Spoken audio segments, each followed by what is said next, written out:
साक्षात् परब्रह्म तस्मै श्री गुरुवे नमः। तस्मै श्री गुरुवे नमः। या देवी सर्वभूतेषु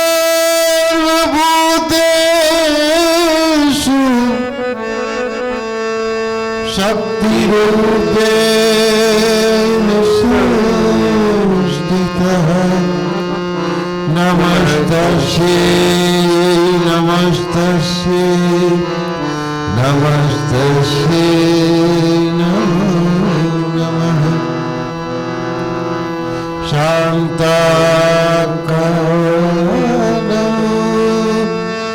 भुजगशयनं पद्मनाभं सुरेशं विश्वाधारं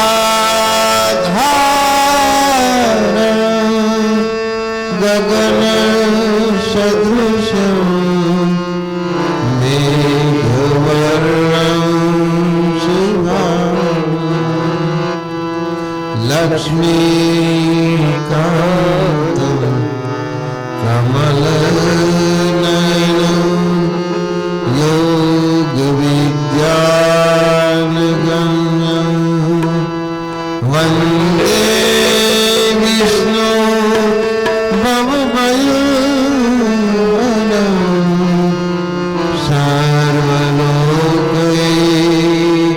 सर्वलोकैकनाथं।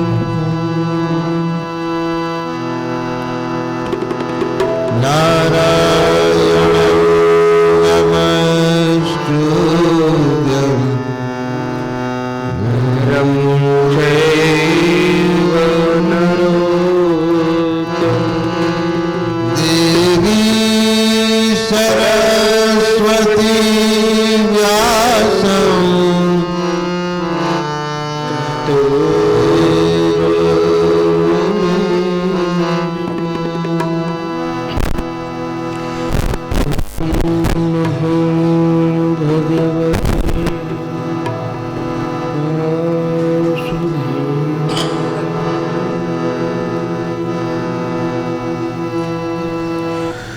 શ્રીમદ ભાગવત ગ્રંથની શરૂઆતમાં જ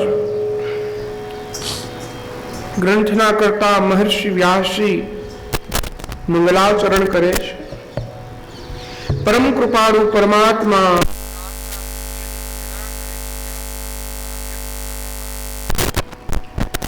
જન્માદ્યસ્ય યતોન્વયાદિસ્તસાસ્વેષ્વવિઘ્નરા स्वराट्यन्य ब्रह्म यद आदि कवयो मुह्यन्ति यत शूरयः तेजो वारिमृगां यथा विनिमयो यत्र त्रिसर्गो मृषः धाम्नां स्वेनं सदा निरस्पृहकं सत्यं परं धीमहि। જે પરમાત્માથી આ જગતની ઉત્પત્તિ થાય છે, આ સૃષ્ટિનું પાલન થાય છે અને અંતે એનો પ્રલય થાય છે। જેમ માટીના ઘડામાં કારણ રૂપે એમની કૃપા વ્યાપેલી છે, શૂર્ણ જેમ કંકર કુંડળ વગેરે કારણ રૂપે વ્યાપેલું છે,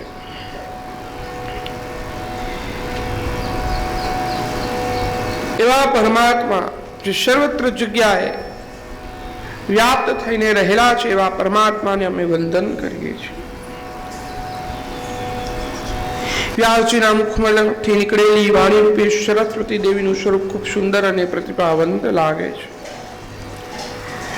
હૃદયના નીકળતા ભાવનું વર્ણન યથાર્થ થયું છે। પ્રથમ પરમ પરમાત્માનું સ્મરણ કરીએ તો જ આપણું મંગલકારી બને।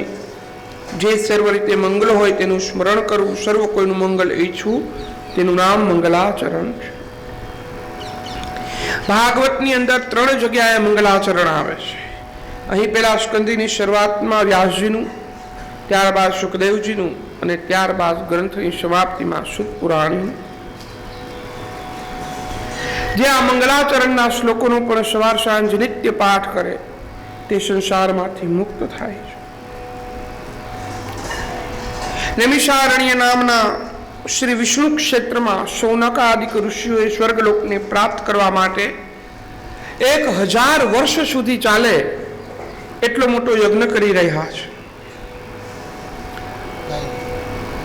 એક દિવસ ત્યાં શુદ્ધ પુરાણીઓ આવી ચડ્યા. મુનિઓ યજ્ઞ હોમ પૂર્ણ કર્યા બાદ શુદ્ધજીને પૂછ્યું કે હે નિર્દોષ શુદ્ધજી,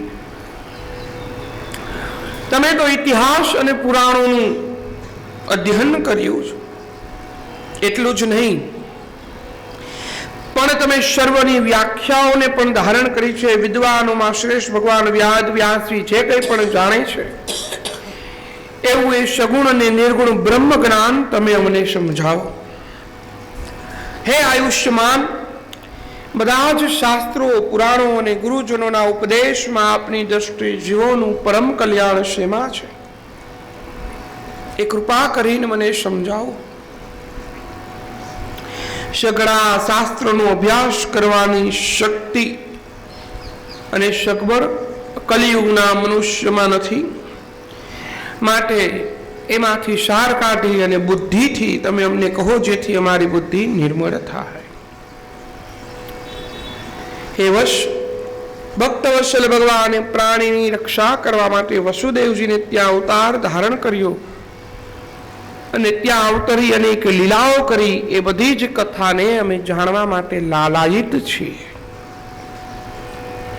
ગંગાજળનું અનેક દિવસ સેવન કરીએ તો જ તે પવિત્ર કરે છે, પણ જ્યારે ભગવાનનું દર્શન માત્રથી આપણે પવિત્ર થવાય છે. તો એવા શ્રી પરમાત્મા પૂર્ણ પુરુષોત્તમની કથા અમને વિસ્તારપૂર્વક કહો. હે બુદ્ધિમાન શુદ્ધજી, પોતાની માયા વડે સ્વેચ્છાથી લીલાઓ કરતા પરમેશ્વર શ્રી હરિ અનેક અવતારોને ધારણ કરી અને આ પૃથ્વી ઉપર બિરાજમાન થયા છે. એ બધા જ દિવ્ય અવતારોની કથા અમને સાંભળવાની ઈચ્છા છે.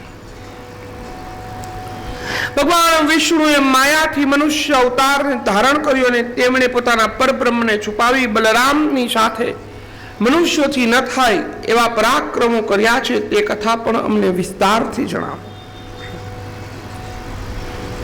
આપણે જાણીએ છીએ કે પરમાત્મા શ્રી કૃષ્ણએ અનેક લીલાઓ કરી. ભગવાન શ્રી કૃષ્ણના વિષ્ણુના અનેક અવતારો થયા, પરંતુ એમાં પૂર્ણ પુરુષોત્તમ અવતાર ભગવાન શ્રી કૃષ્ણનું ગણાય છે.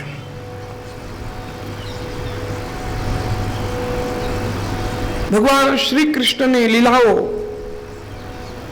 અતિ પરાક્રમ ભરેલી છે.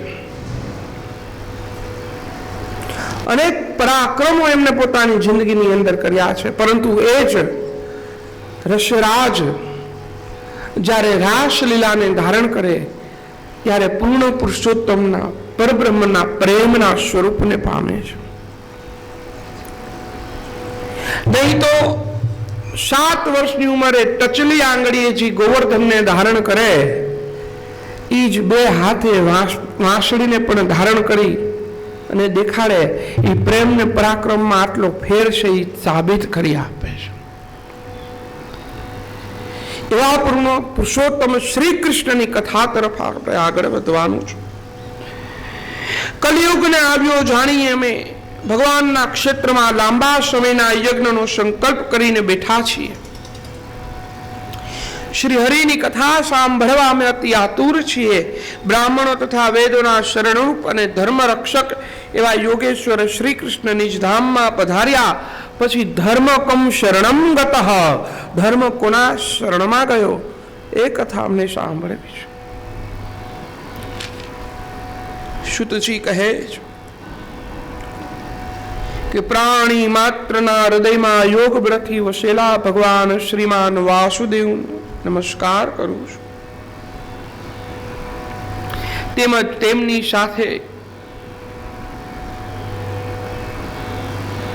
હું સુખદેવજીને પણ વંદન કરું છું. તેઓ નાનપણમાં વ્યાસજી મહર્ષિ સાથે પુત્ર વિરહથી વ્યાકુળ થયેલા વેદ વ્યાસજી ત્યાં જેમણે અવતારને ધારણ કર્યો અને જન્મતા વેત જ પોતાના પિતાનું ઘર છોડીને ચાલ્યા ગયા એવા વિરક્ત સુખદેવજીને અમે વંદન કરીએ છીએ. ભગવાન નારાયણ, દેવી સરસ્વતી અને વ્યાસજીને નમસ્કાર કરી અને શુકજી શ્રીમદ ભાગવત કથાનો પ્રારંભ કરે છે. કહે છે કે મુનિઓ, મનુષ્ય માટે સર્વશ્રેષ્ઠ ધર્મ એ જ છે જેના વડે ભગવાન શ્રી કૃષ્ણમાં નિષ્કામ ભક્તિ પ્રગટે.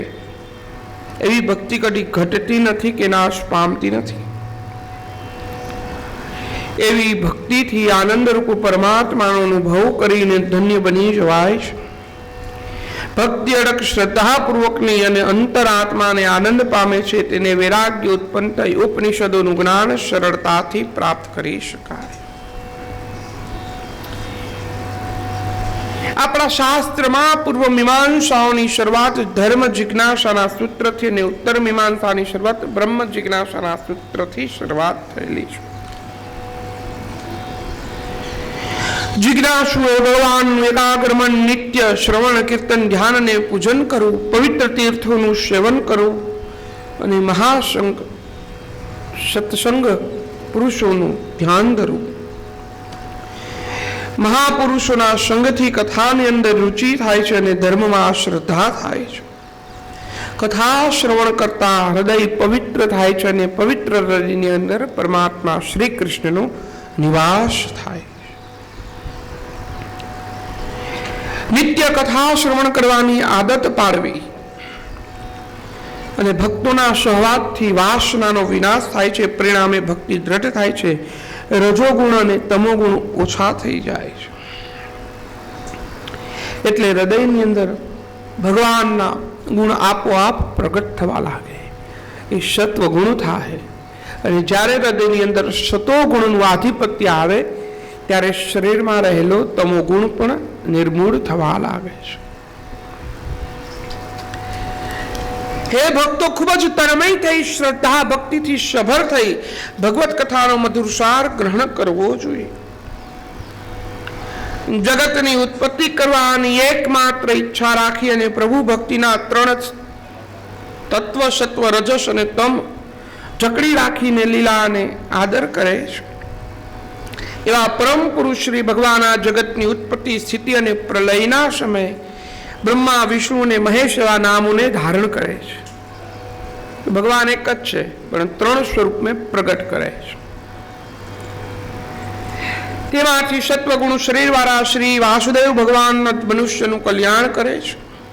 જેમ પૃથ્વીના વિકાર રૂપ લાકડામાંથી ધુમાડો થાય છે અને તે ધુમાડામાંથી વેદોક કર્મમય અગ્નિ પ્રગટ થાય છે, તેમજ તમોગુણ અને રજોગુણથી સત્વગુણ ઉત્પન્ન થાય છે. સત્વગુણ સૌથી શ્રેષ્ઠ છે કારણ કે તે બ્રહ્મનું દર્શન કરાવે છે. આ રીતે શૌનકજીના પહેલા પ્રશ્નનો વિસ્તારપૂર્વક સૂતજીએ ઉત્તર આપ્યો. શૌનકના બીજા અને પાંચમા પ્રશ્નના ઉત્તરમાં શ્રી કૃષ્ણ અને બલરામોને લગતા અવતારો છે અને વિસ્તાર શ્રીમદ ભાગવતની કથામાં આગળ જતા આવશે. શૌનક મુનિના ત્રીજા પ્રશ્નનો ઉત્તર આપતા સૂતજી જણાવે છે કે ભગવત લીલા ત્રણ પ્રકારની છે. સર્વના નિયંતા ભગવાનની નિયમરૂપ લીલા, અનેક રૂપ ધરનાર ભગવાનની બહુરૂપ લીલા અને જગતમાં વ્યાપી જઈ ભોગ ભોગવનાર ભગવાનની ભોગ લીલા. ભગવાન દેવ, પશુ, પંખી, મત્સ્ય આદિ સ્વરૂપે લીલાને ધારણ કરે છે અને પૃથ્વીનું લાલન પાલન અને પોષણ કરે છે. ત્યારબાદ ચોથા પ્રશ્નના ઉત્તરમાં આપતા જણાવ્યું કે ભગવાન સર્વજ્ઞપણું અને સર્વશક્તિમાનપણું છે. અર્થાત જ્ઞાન અને શક્તિ એ ભગવાનની કલાઓ છે. શરદ કુમારો અને નારદના અવતારો જ્ઞાન વેશ પૂર્ણતા પૃથ્વીરાજામાં શક્તિનો આવેશ હતો, જ્યારે શ્રી કૃષ્ણની અંદર જ્ઞાન અને શક્તિ રૂપી ભગવાનની સર્વ કલાઓ ખીલેલી છે. ભગવાન શ્રી કૃષ્ણ પૂર્ણ પુરુષોત્તમ એટલે કહેવાય છે કે 16 કળાએ છે. રામચંદ્રજીની 14 મર્યાદા છે, જ્યારે કૃષ્ણ ભગવાનની મર્યાદા એક પણ નથી. એટલે રામચંદ્રજી મર્યાદા પુરુષોત્તમ કહેવાય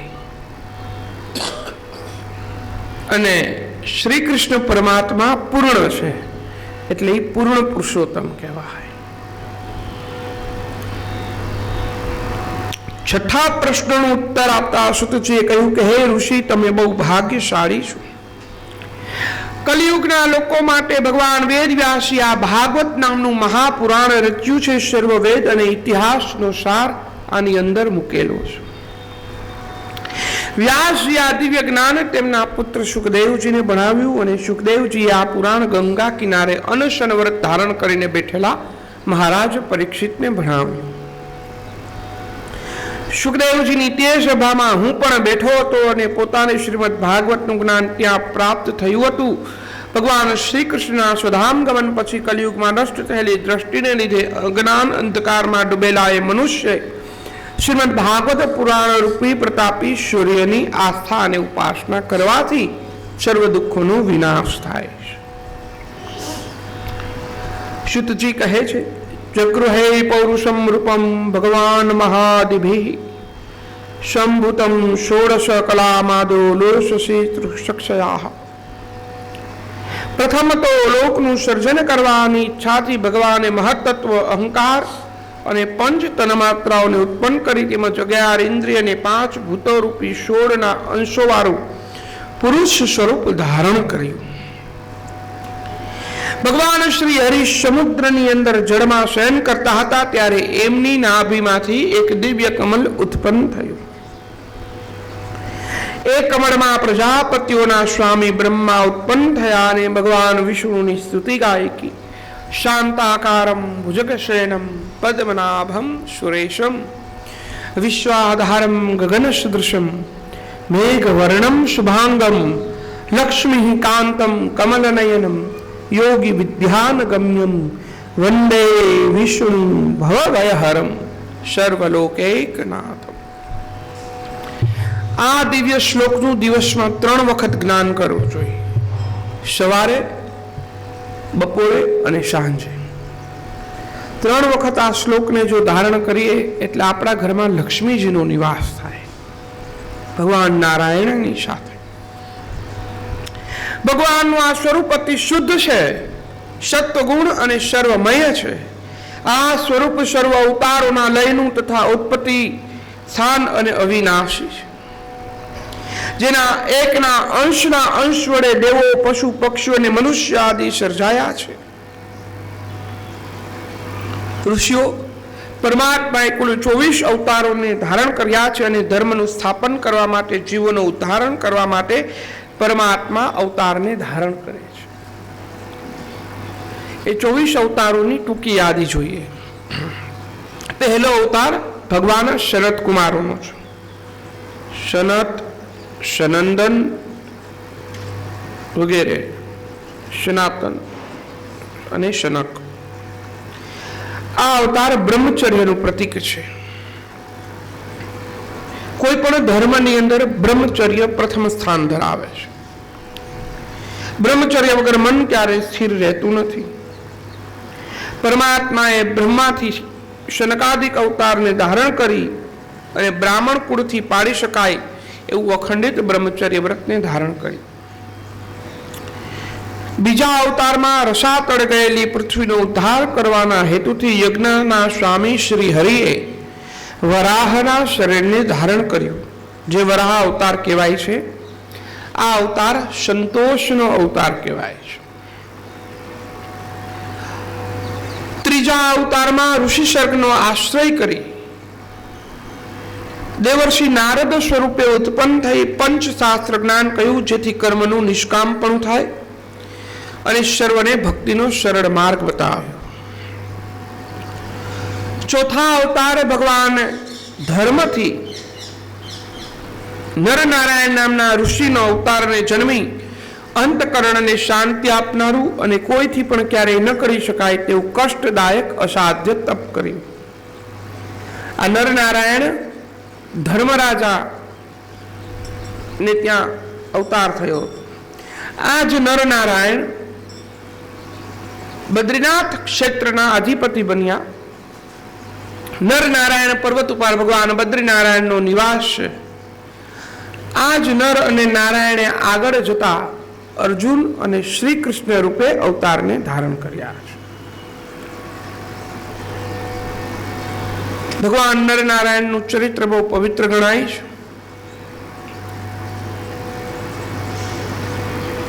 ઉત્તરાખંડની અંદર બદ્રિકાશ્રમ નામનું એક મહાન તીર્થ આવેલું છે. આપણા ભારતની અંદર 4 મોટા તીર્થ ગણાય છે. પૂર્વમાં જગન્નાથપુરી, પશ્ચિમમાં દ્વારકાનાથ, ઉત્તરમાં બદ્રીનાથ અને દક્ષિણમાં રામેશ્વરમ. આ 4 તીર્થની જાત્રા આપણે કરવી જ જોઈએ, ત્યારે આપણી તીર્થયાત્રા ગણાય, આપણો જન્મારો સફર ગણાય. ભગવાન આદિ શંકરાચાર્ય આ 4 જગ્યા ઉપર પોતાના મઠની સ્થાપના કરી છે. એમાં ઉત્તરાખંડની અંદર હિમાલયની અંદર આ બદ્રિકાશ્રમ તીર્થ આવેલું છે. 6 મહિના મંદિર ખુલ્લું રહે છે અને 6 મહિના મંદિર બંધ થઈ જાય છે. હમણાં દેવઉઠી એકાદશી આવશે, હવે કારતક સુદ 11 એ દિવસે મંદિર બંધ થઈ જશે 6 મહિના માટે. કારણ કે ત્યાં એટલો બધો બરફ પડે છે કે 6 મહિના બાકીના કોઈ ત્યાં રહી શકતું નથી.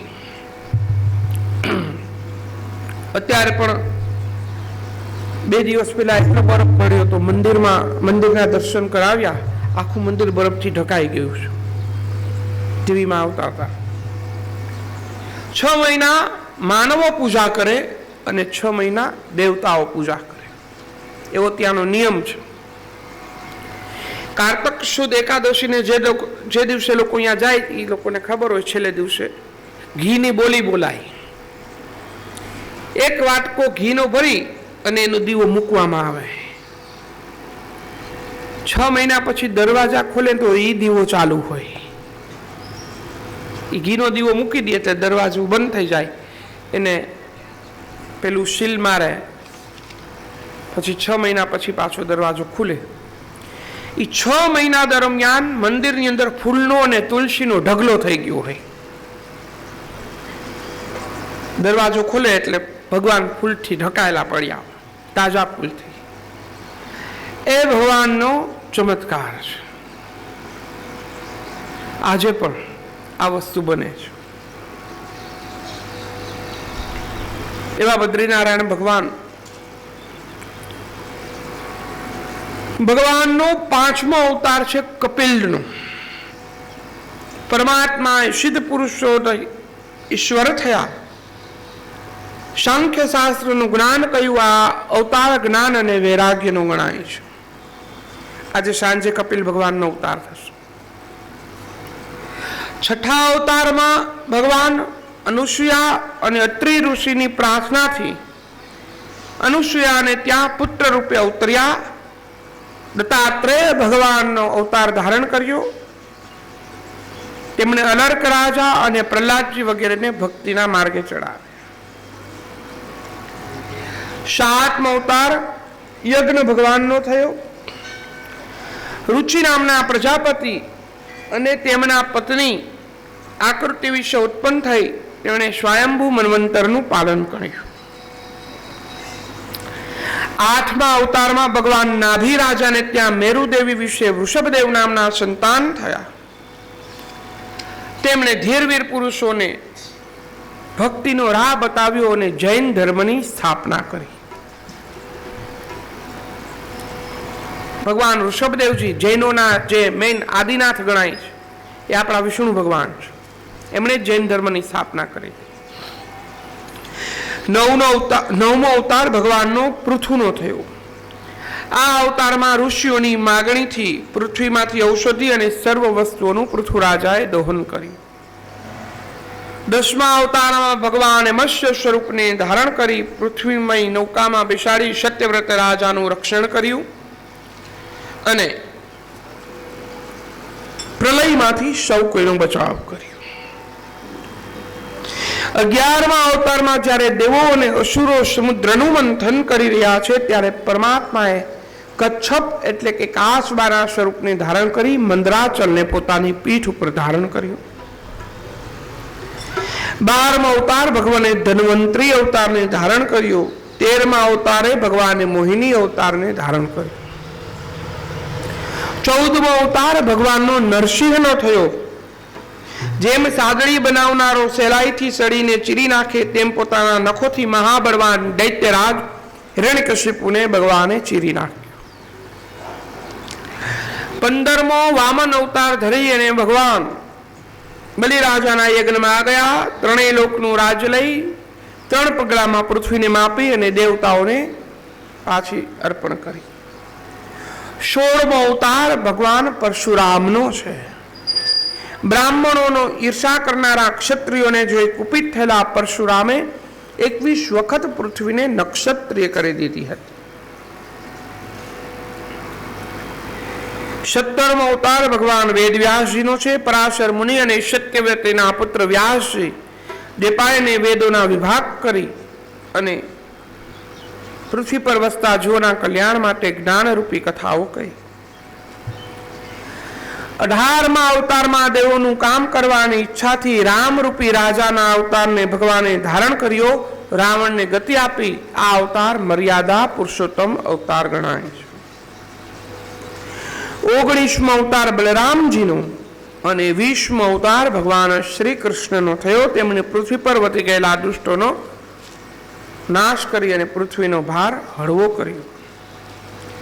21મા અવતારમાં કલિયુગ ચાલુ થતા અસુરોની શક્તિ વધી ગઈ અને અસુરી શક્તિને ડામવા માટે ભગવાન કિકટ એટલે કે મગધ દેશમાં આવેલા ગયાના પ્રદેશમાં અજનના પુત્ર થઈ બુદ્ધ રૂપે પ્રગટ થયા.